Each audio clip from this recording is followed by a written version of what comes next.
we are going to talk about elevators, which certainly has some value in that it's nice to know how an elevator works. But what is more important that we're going to get out of this, other than just understanding how an elevator works, is we are going to get a chance to practice drawing free body diagrams and writing expressions using those free body diagrams, which is a super important problem-solving technique that we need to develop. We're going to get a chance to verify that we understand how some of Newton's laws work.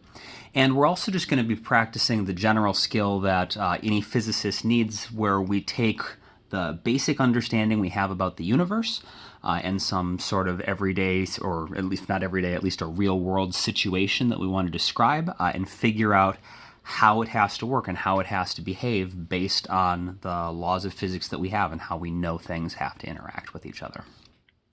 So we're going to look at a elevator.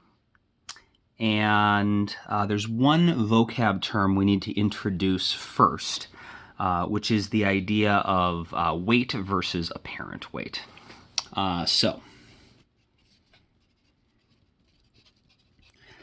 Weight, we already know, is just the force of gravity.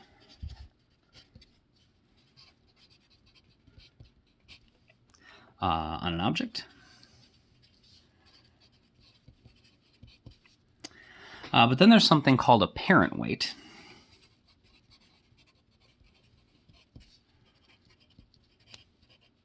So this is an old definition. We have this new thing, apparent weight, that we haven't talked about, which is how heavy an object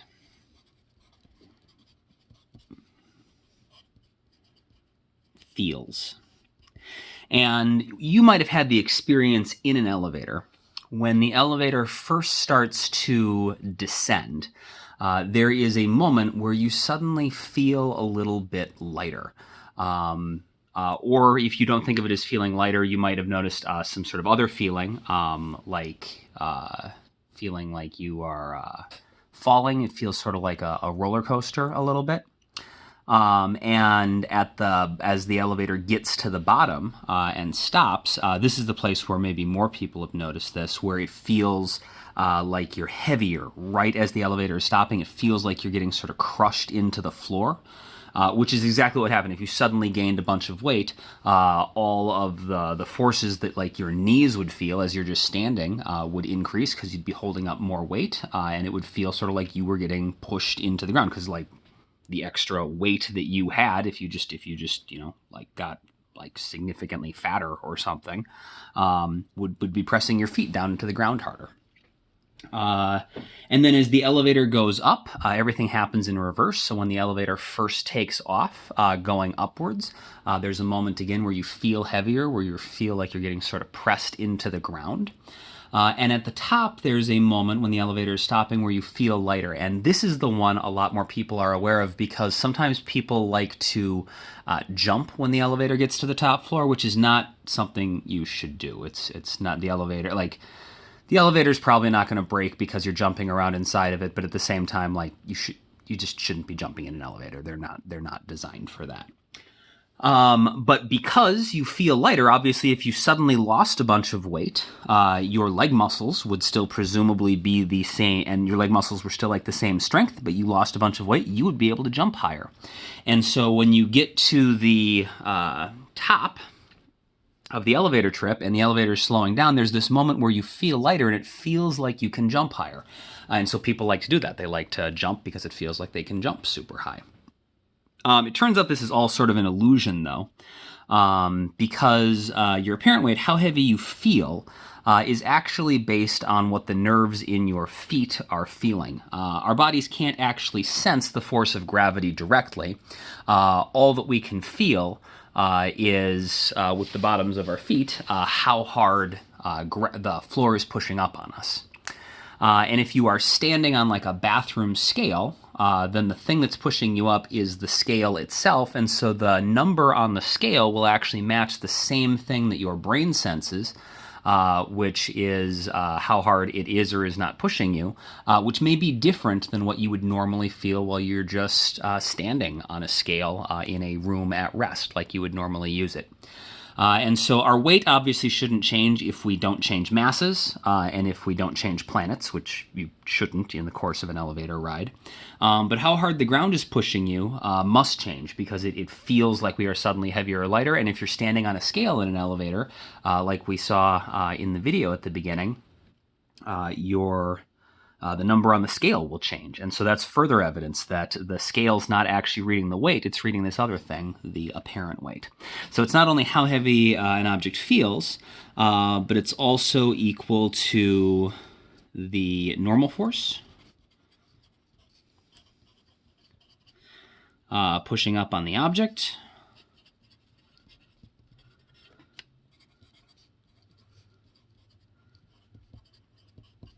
or if you had some other force pushing or pulling up on it, that would also apply.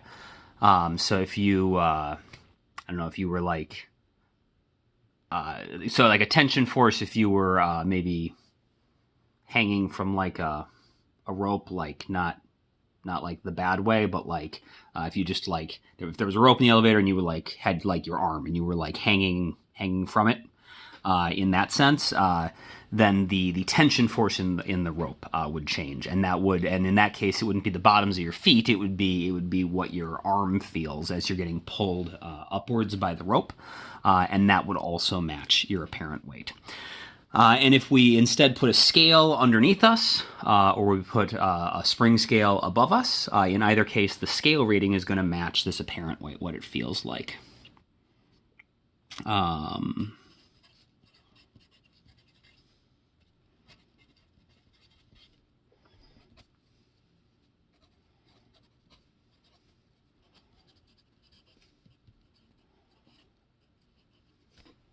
And so the apparent weight, how heavy we feel, it turns out is exactly the same as what the scale is going to read. And so let's think about what that might look like if we're just dealing with an elevator at rest.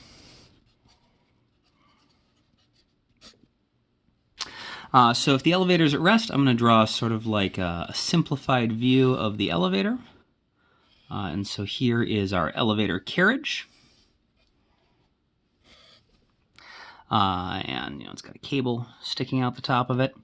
And there's a little scale that we're going to be standing on, a little bathroom style scale. And then the person is inside of here, standing on the scale.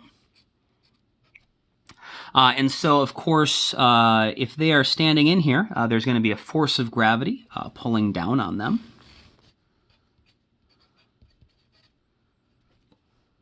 And the force of gravity is always equal to m times g. And if they are at rest, that must mean that the net force on them has to be 0. Because if they're at rest, their acceleration is going to be 0.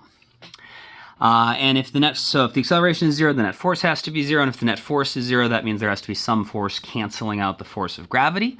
And that turns out, since the only thing they're touching is the scale, it must be the scale pushing upwards on them,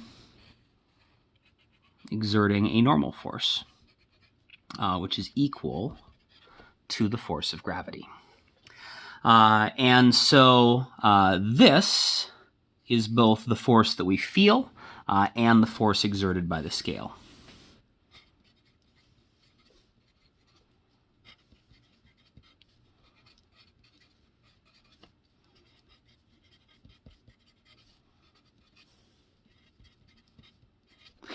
Which means that this is the apparent weight.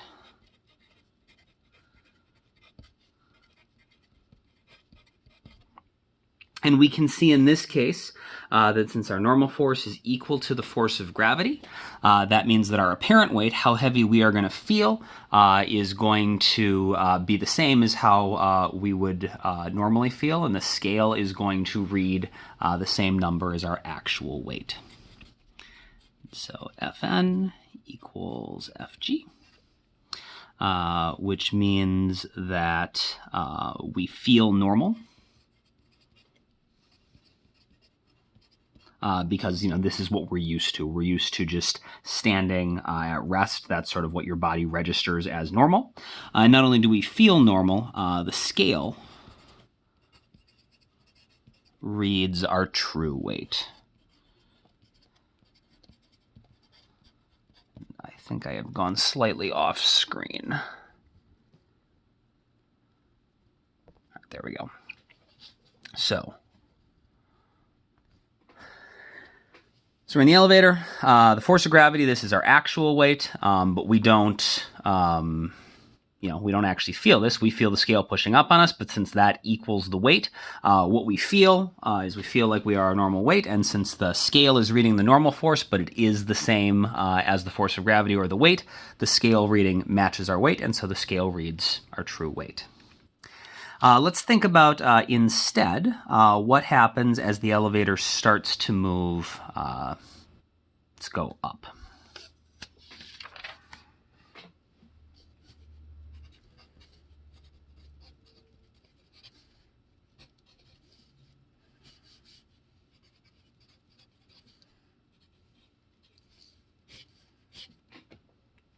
All right, I'm going to draw a free body diagram again. I want to simplify this just because I don't want to redraw that entire fancy diagram again. So I'm just going to draw sort of three sides to represent the side of the elevator. And then we've got a person standing on a scale. I'm going to be really lazy here and just draw that as a box. So this little box is the person standing on the scale, and this little three-sided thing is just the sides of the elevator. So if we are starting to move upwards, we started at rest, we need to start moving upwards, and so that would mean we've got to be accelerating, we've got a changing velocity, and we need to accelerate upwards. Or another way to think of that is if like our little dude was at rest here and we wanted him to start moving upwards, we know that something would have to start pushing up on him in order to make him start moving upwards, just like the elevator needs something pushing up on it to make it move, and the net force always has to be in the same direction as the acceleration, and so that checks out. If we want it to start moving upwards, we would need a net force pointing up, and that net force always has to point in the same direction as the acceleration. As far as the actual forces on our person, so we've got a force of gravity pulling down on them, and since the force of gravity is equal to m times g, this should look it should be exactly the same length as the arrow we drew here, because it's the same person, same mass, same planet, same g value, and so the force of gravity arrow should be exactly the same size. But the net force needs to be bigger. In order to start moving upwards, we know we need a net force upwards, and so that means that our normal force now has to be bigger than our force of gravity.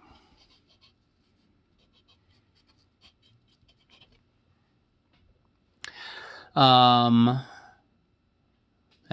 the arrow is bigger, the normal force is bigger than the force of gravity, and so then we can write an expression for the net force. The net force is just going to be what happens when we add this much up plus this much down, and so our force of gravity is going to cancel out some but not all of the normal force, and the net force will be what is left. So it'll be the magnitude of the normal force minus the magnitude of the force of gravity will give us the magnitude of the net force. And in this case, the normal force, which is both what we feel and what the scale reads, is bigger than the force of gravity, which means that since we are used to feeling our normal force matching the force of gravity, we are going to feel heavier.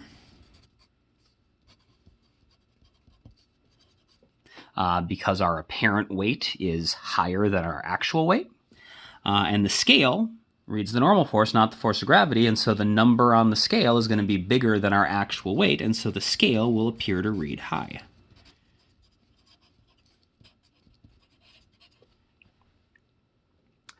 Okay, so important things here.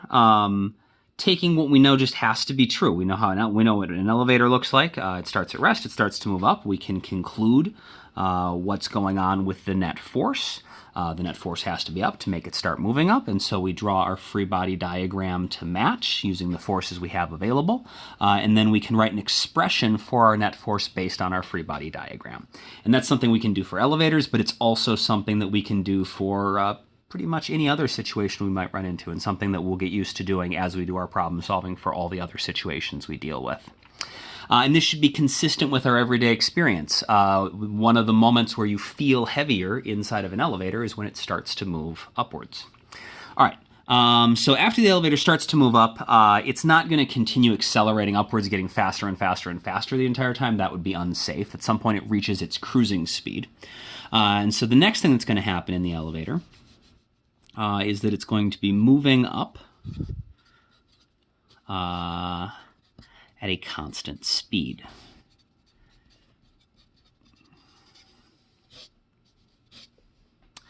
And so,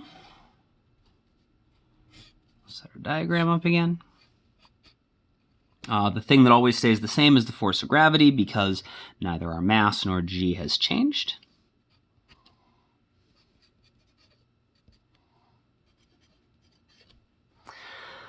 I would like you to think about what has to be going on with our net force, and then what does that mean about our normal force. And so just sort of like we did here off to the side, and just like we did here off to the side, give me a little thing about the net force. So if it's 0, write 0. If it's up or down, draw an arrow pointing up or down, and then draw what's going on with the normal force and write a little expression. Is it the same? Is it bigger than the force of gravity? Is it smaller than the force of gravity? What has to be going on here? So go ahead and pause the video. Unpause when you're ready. Okay, so we're moving up at a constant speed. So we're moving up, so our direction should be constant, and our speed is constant. Constant speed in a constant direction means we have a constant velocity, which means that we are not accelerating. And if we are not accelerating, if we have no acceleration, our net force has to be 0. A totally different approach to that, rather than thinking through the acceleration, is just using Newton's first law. Our object in motion, which is the elevator in this case, and the person inside the elevator are moving at a constant velocity. The only way that can happen is if all of the forces balance each other out. And if all the forces balance each other out, they're all going to cancel, and so our net force has to be 0. So that means our normal force has to be equal to our force of gravity. And you can either get that from the fact that the net force is 0, and so they have to be equal, or using Newton's first law. If you recognize the velocity is constant, which means all the forces have to be balanced, this has to be balanced by this, and so they have to be the same size. This, again, is one of those major misconceptions people have. People think that in order for the elevator to be moving up, there has to be a net force going upwards, but that's not how inertia works. Inertia says that an object in motion wants to stay in motion at a constant velocity, so once we get the elevator moving, the elevator and the person inside of it will continue moving in a straight line at a constant velocity unless something stops them. Gravity is the thing trying to stop them from moving upwards, and so all we need to do is cancel the gravity out, and then they'll be able to just move upwards at a constant velocity, which is what we want. And so in this case, based on this then, we should go ahead and try to write the corresponding statements down here. So based on the fact that Fn is equal to Fg, how is the person going to feel, and how is the scale going to read? Unpause the video when you're ready.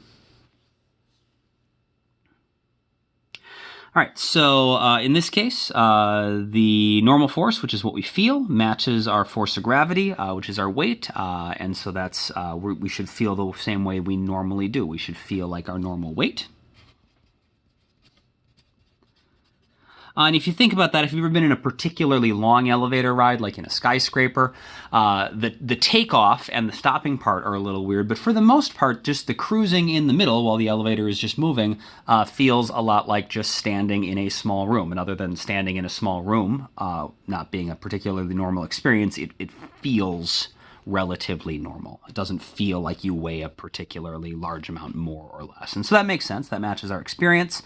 And if we feel normal and the force from the scale, which is the normal force, matches the actual weight, then the scale reads the correct weight. Our scale reads our true weight.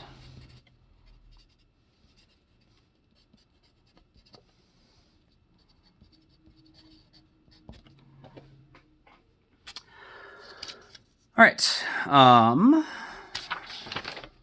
Next, The elevator's moving up at a constant speed, and then eventually, of course, it gets to the top floor and it has to stop. And so it's going to be slowing down in order to do that. So slowing down while moving up. And so let's go ahead and try to attack this. So person, got our force of gravity like always. Fg equals mg.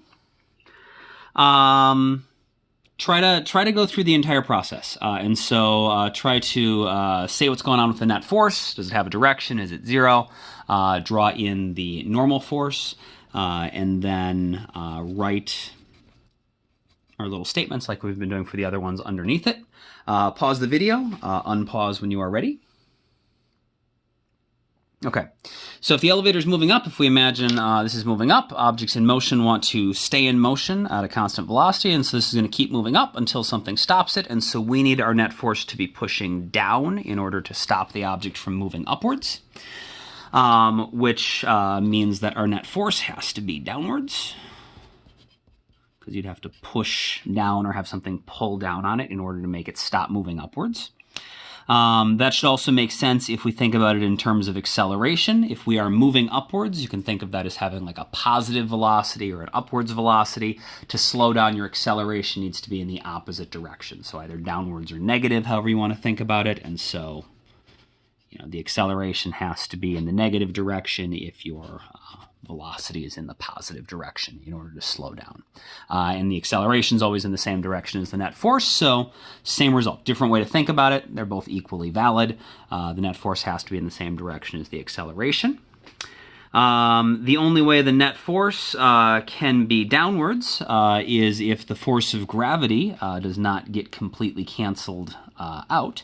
And so we're still going to have a normal force, but this time it's going to be smaller than the force of gravity.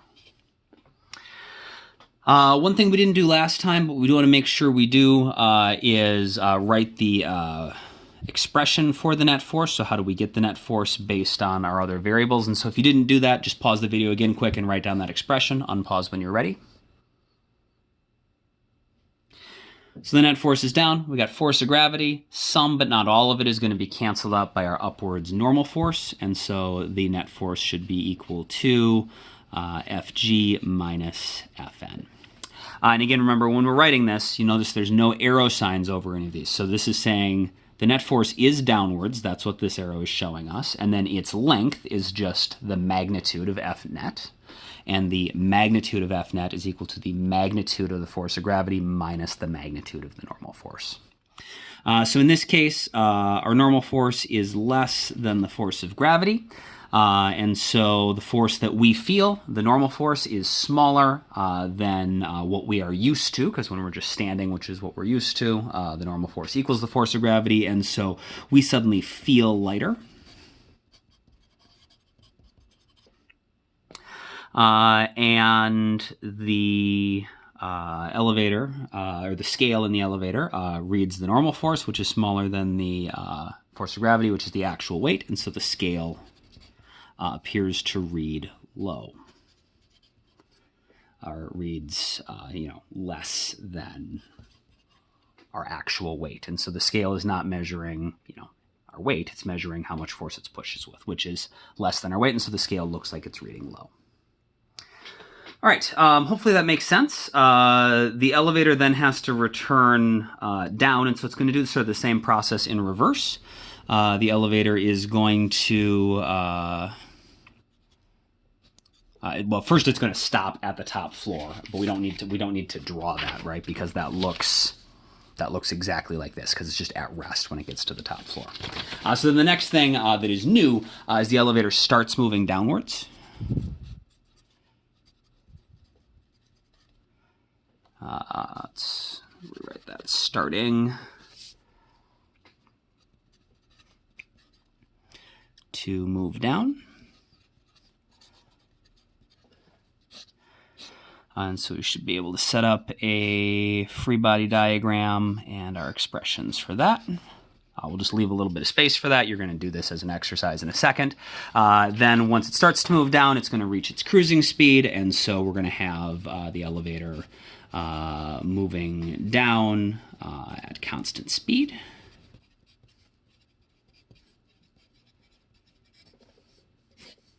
So we should have our little diagram. And then once, of course, it gets to the bottom floor, it needs to stop. And so slowing down while moving down. And there should be a little diagram for that.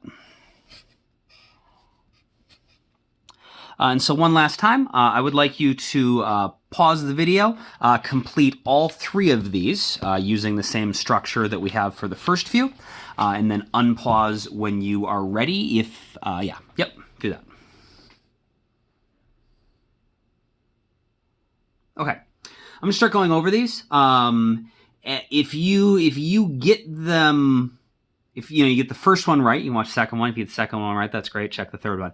But like if you get the first one wrong, or you get the first and the second one wrong, you should repause the video and double check what you did for the other ones before you finish watching. Or if like you weren't able to finish, you weren't sure what to do, watch the explanation for the first diagram and then go try to fix the other ones. Or if you didn't get the last one, watch the explanation for the first 2 and go try to fix it. All right, so here we go. We can go through this relatively quickly, starting to move downwards. So we're at the top floor. We need to start moving down. Our object is at rest, and it needs to start moving downwards, so we need an unbalanced force, and that's going to have to be pushing downwards to make it start moving down. And so my net force needs to be down. My force of gravity is the same thing it has always been. And so that means that the normal force has to be smaller than the force of gravity, because the force of gravity has to win, if you will, so the net force can be down.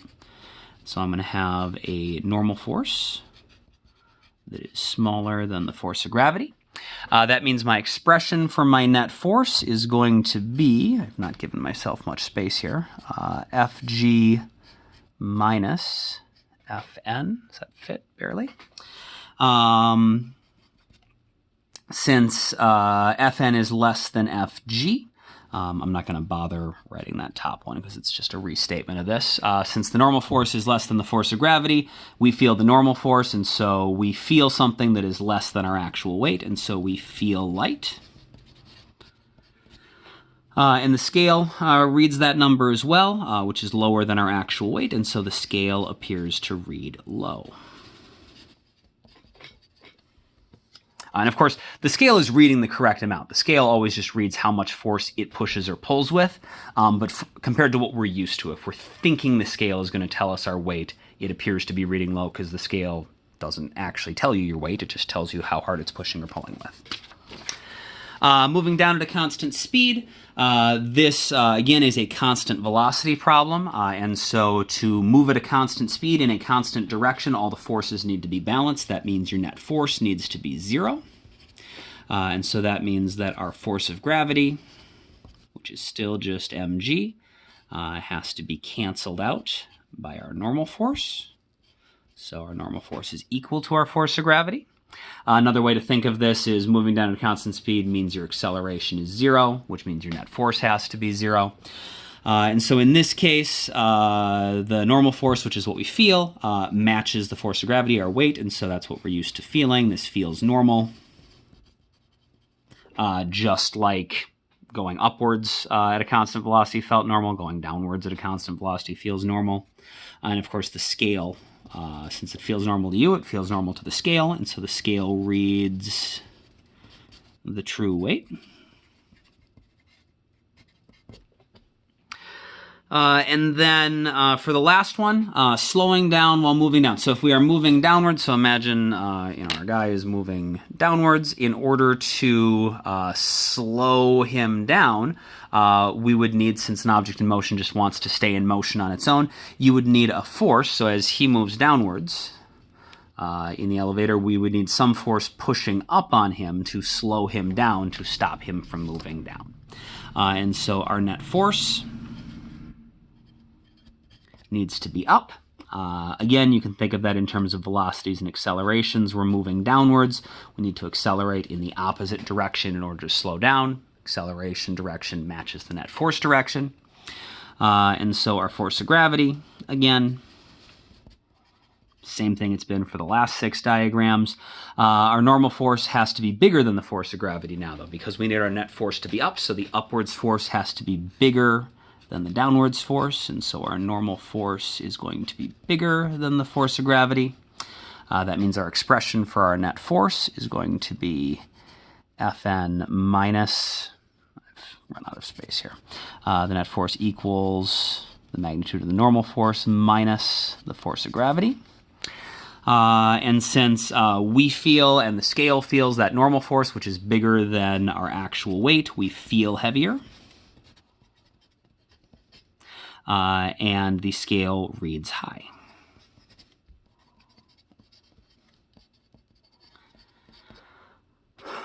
Which again matches our experience. So when I sort of talked through at the beginning all of the different things you might feel in the elevator, this is one of the moments where you feel heavier.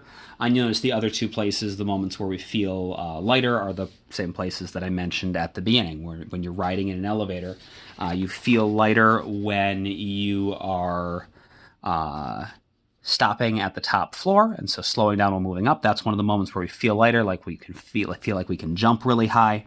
And then also when it starts to move down, that's a moment where we feel lighter as well.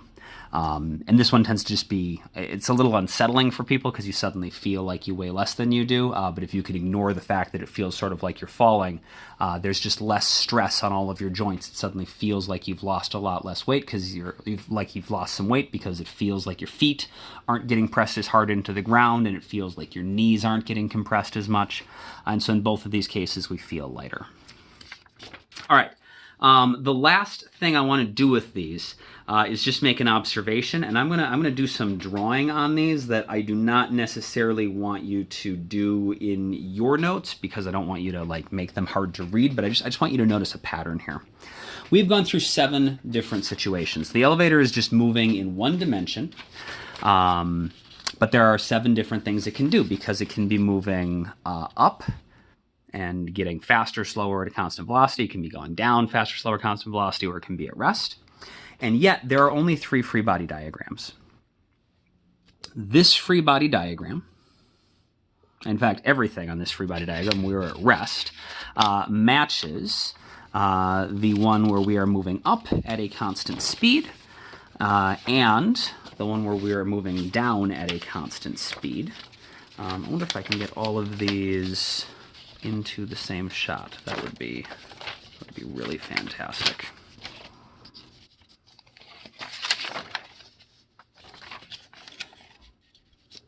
Does all fit on the screen? Oh, fantastic. Okay.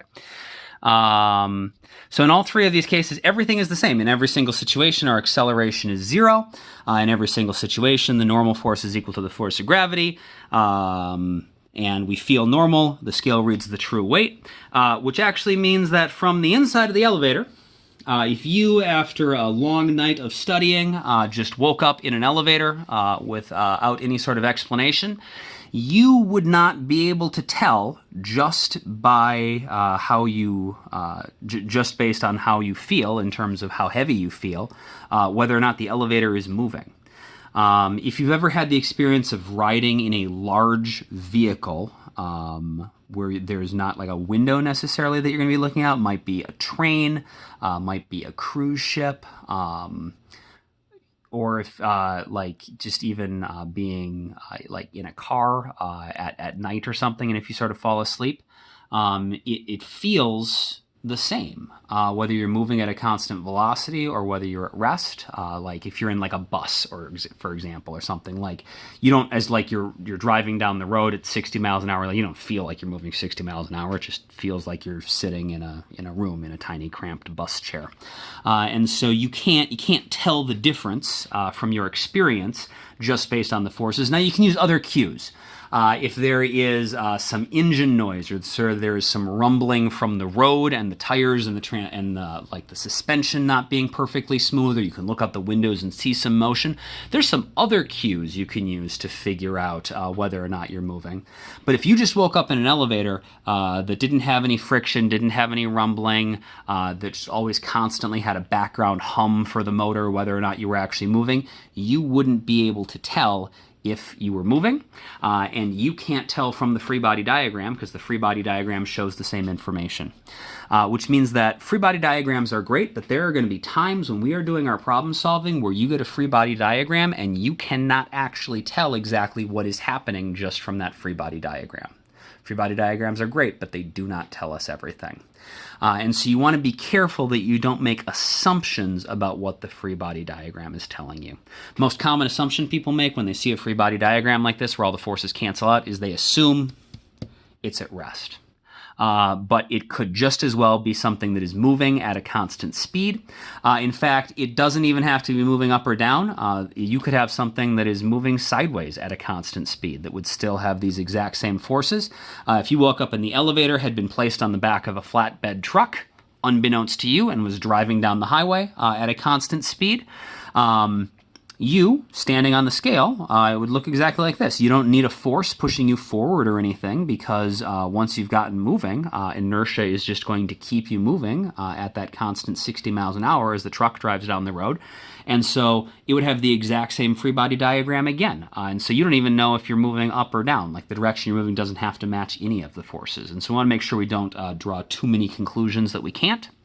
Not only do these diagrams match, but two of our other diagrams match. The two situations where we feel lighter, you might have noticed on this page, those are exactly the same.